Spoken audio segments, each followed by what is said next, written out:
Somewhere out in the Northwood's darkness, a creature walks upright, and the best advice you may ever get is don't go out at night. Whilst these words appear to have been born out of a harmless April Fool's joke, for the residents of Michigan's heartland, they stir a deeply rooted apprehension, a fear of a mythical beast, stories of which have been passed down through the centuries, a creature known as the Michigan Dogman.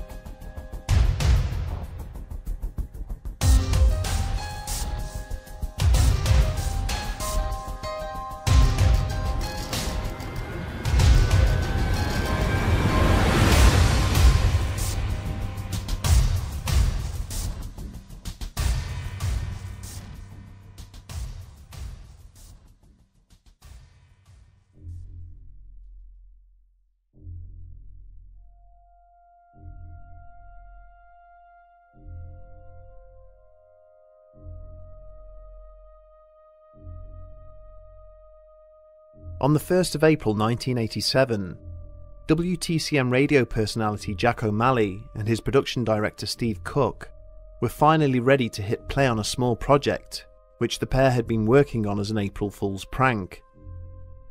Cook had drafted a poem that chronicled the quasi-factual tales of a half-man, half-dog creature, a beast that prowled Michigan's dark forests, striking like clockwork every 7 years, which was again due to make its expected appearance. Cook had initially attempted to put his poem to some accompanying music, before finally opting to convert it into a proper song, with the intention of ginning up some harmless fear in the community. But neither man could have imagined what would transpire following the broadcast of their composition, which they titled The Legend. It had been a few days since the song first aired, and disappointingly for Cook and O'Malley, their creation had so far failed to make any impact on their listeners at all. That was until their phone lines suddenly began to light up, and a relentless barrage of callers began asking about that weird song, wanting to know when it would be played again. The pair took a call from an elderly man who had allegedly seen something strikingly close to what Cook's poem described in his youth, and was disturbed by the similarities. Within only a month, The Legend went on to become the most requested song on air, and was also picked up by the national news media. The composition was even updated and re-released in 1997 for a 10-year anniversary special. Despite never having received a formal airplay distribution, and with all of the profits that were generated having been donated to various animal welfare efforts, The Legend has been heard by people the world over. Towards the end of the poem, the listener is asked, "Have the dogmen gone away? Have they disappeared?" subtly encouraging the audience to come forward in order to relate their own creepy encounters with the fabled beast. Over time, the good people of Michigan would go on to do exactly that. There have been countless sightings of the Dogman reported since Cook's poem first aired. Many of these reports have been made in earnest, and many more have been made in jest. But as with all cryptid sightings, most of these tales are purely anecdotal, and however convincing they may sound, they exhibit little in the way of proof. There have, however, been a handful of encounters which were supported by photographic evidence and are more difficult to dismiss. One such sighting occurred in 1961, when a night watchman working at a manufacturing plant in Big Rapids, Michigan, was about to start his rounds of the premises. As a perk, the guard resided in a house situated directly opposite the company he worked for. This manufacturing plant was located alongside a large area of dense brushland, known to the locals as the Haymarsh. The encounter was related by his son, many years after it took place, who remembered his father warning him many times not to play outside after dark. He recalled how he'd acted skittish and claimed to have heard coyotes, bears, and other strange animals in the brush whilst walking the perimeter fence late at night. As the story goes, the watchman was keeping an eye on the plant from his front porch, maintaining his alertness by sipping a cup of coffee and consuming a sweet roll. It was around 3 AM, and the shift had been uneventful, but all that would change in a matter of minutes. There was a sudden movement along the chain-link fence located at the rear of the property, and being so early in the morning, the guard suspected that mischief was afoot. He drew his gun and continued to watch the fence line for a few minutes, until he realised that what he was looking at was in fact not human at all. A fur-covered creature had emerged from the darkness that was far too tall to be a normal man. It possessed broad and powerful shoulders, and alternated between walking on two legs and all fours, as it moved silently along the fencing. It appeared to have a canine look about it. In disbelief, the watchman, an avid photographer, ran inside and grabbed his Kodak Signet 35mm camera. When he returned to the porch, the creature was still prowling along the factory's driveway, directly underneath a lamppost. He adjusted the camera for a long exposure as it was still dark, and then steadied his hands to take the picture. The photograph that he subsequently took shows a hunched figure standing upright on two legs, which is extremely broad and powerfully built. It appears to be at least 7 feet tall, and is covered in a thick fur coat from head to toe, seeming to have an elongated canine snout. Immediately after the photograph was taken, the creature slowly headed back into the haymarsh, this time moving on all fours. As proof of the encounter, the guard's son provided the photograph's original negative, clearly confident in its authenticity, as celluloid film is extremely difficult to tamper with. Unfortunately, the picture is understandably blurry, due to poor lighting and instability during the exposure, meaning finer detail is impossible to make out. Nevertheless, the image is intriguing, and the entire event was enough to convince the watchman to always carry his rifle with him when patrolling after dark.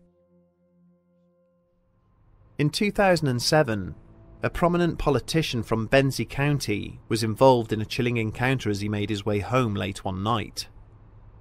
Given the nature of his job, the story was recounted by his brother-in-law in order to maintain the witness's anonymity.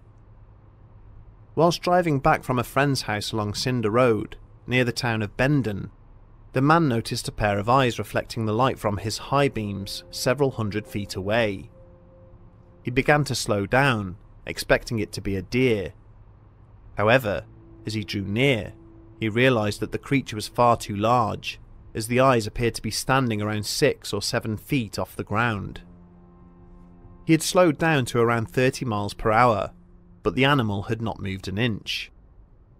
Now only a few hundred feet away, he started to believe that the creature was an extremely large dark wolf.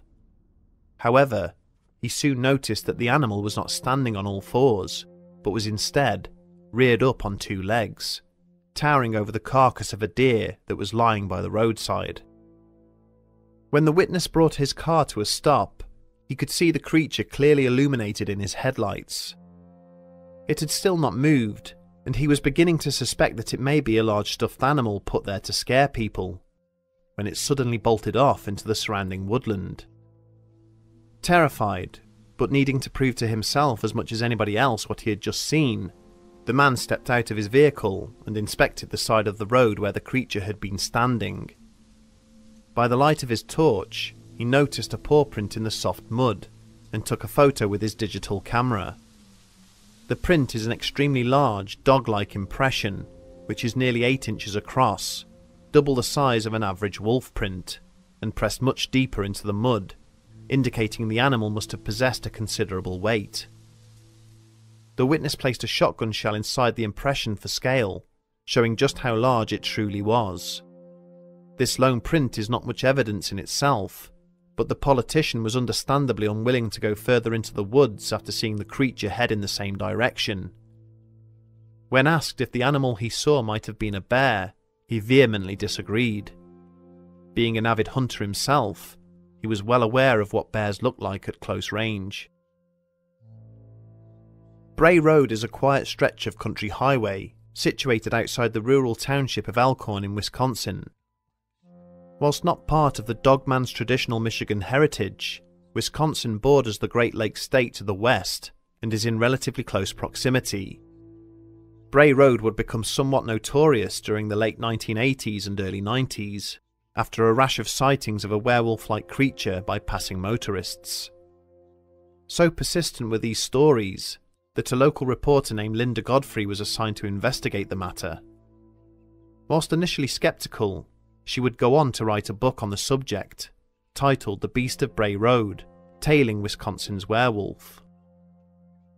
During one such encounter in late 2016, a young couple were sharing a cigarette on their porch, which was located adjacent to 300 acres of vacant land. It was not unusual for wild animals to cross this open ground near their home, but on this evening, they caught sight of a large shape, moving steadily through the grass towards them, approximately 30 feet away. This animal was flat to the ground, only rising to about 1.5 feet off the terrain, but they estimated it was between 7 and 10 feet long.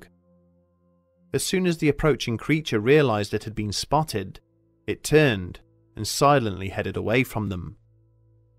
When it reached the cover of a nearby tree, it suddenly reared up to its full height, revealing a muscular frame covered in light brown fur, before running off into the darkness on 2 feet. The panicked couple ran inside to fetch a relative, who used a powerful flashlight to illuminate the brush in search of the creature, but it was nowhere to be seen. Whereas the Bendon and Bray Road monsters were described by the witnesses as being extremely animalistic, hunched over dispatched deer carcasses or stalking their prey through the brush, there are many different reports of these creatures behaving far more like humans than dogs. One such encounter, which went on to reach great notoriety in the fringe community, is that of Katie Zahn and 2 other girls, who allegedly witnessed multiple dogmen near the Avon Bottoms Nature Reserve, also in Wisconsin. According to Zahn, she and her 2 friends were relaxing in a field in the summer of 2004, when they heard the loud snapping of branches in the trees lining a stream nearby. After trying to ignore the sounds for some time, the girls eventually decided to go and investigate. Walking downhill through the tree line towards the creek, Zahn discovered 3 large, dog-like creatures by the water's edge, drinking from the stream with hands cupped together as a human would. She described the animals as being tall and muscular, covered in fur and with canine features. One of the creatures turned to face Zahn and her friends, sending the trio sprinting back to their car, which they jumped into before speeding off. Unfortunately, no visual evidence exists that might support Zahn's account. However, it has been hailed by the community as being one of the more credible encounters, assisted by the fact that Zahn passed a polygraph test relating to the incident. That said, it is worth remembering that polygraphs are not 100% accurate, and it is curious how Zahn was the only one tested, as surely her friend's statements would have been valuable too. Assuming these encounters are true, there are a number of theories which speculate as to what these entities may be.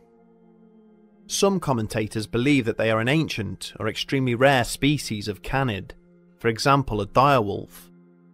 Direwolves were a species of ancient canine, which were roughly 25% larger than the grey wolves which now inhabit the region.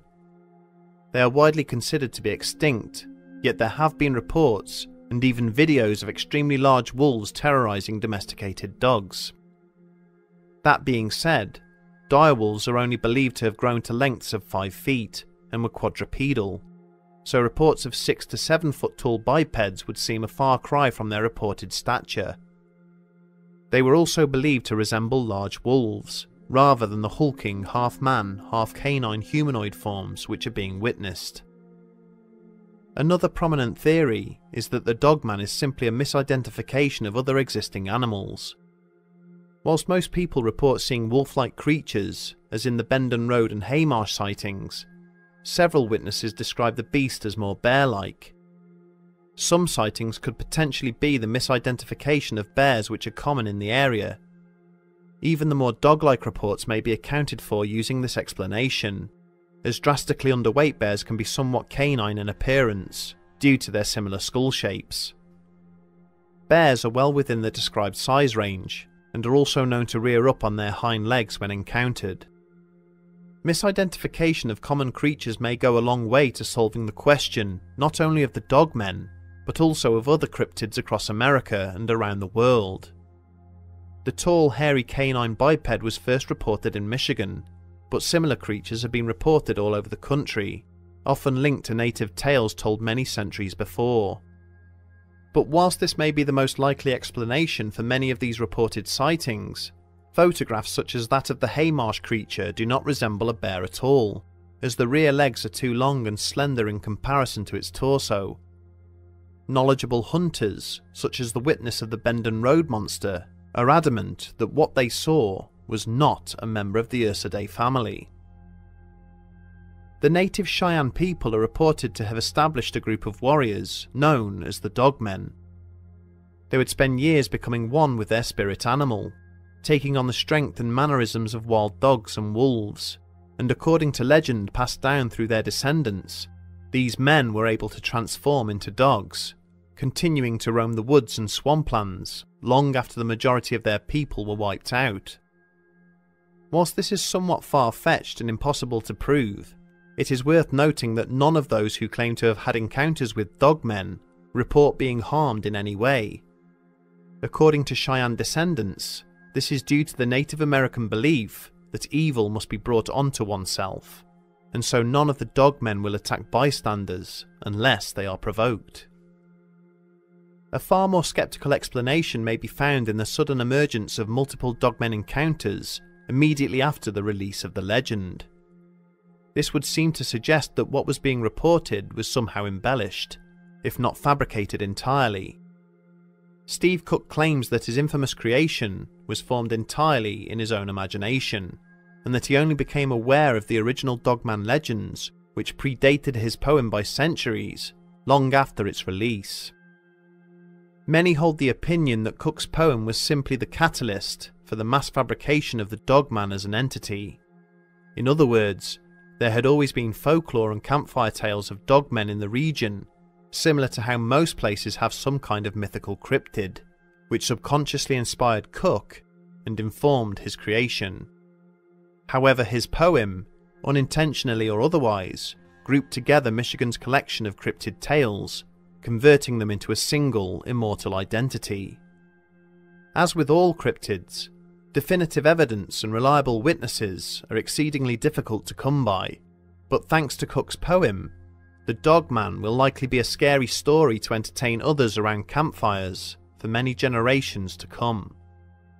Whether a case of life imitating art, or pure fabrication in the wake of the media spotlight, tales of dogmen continue to emerge from the Upper Peninsula of Michigan and its neighbouring states, and large communities are steadfast in their belief that somewhere in the Northwoods darkness, a creature walks upright, and the best advice they will ever give is never go out at night.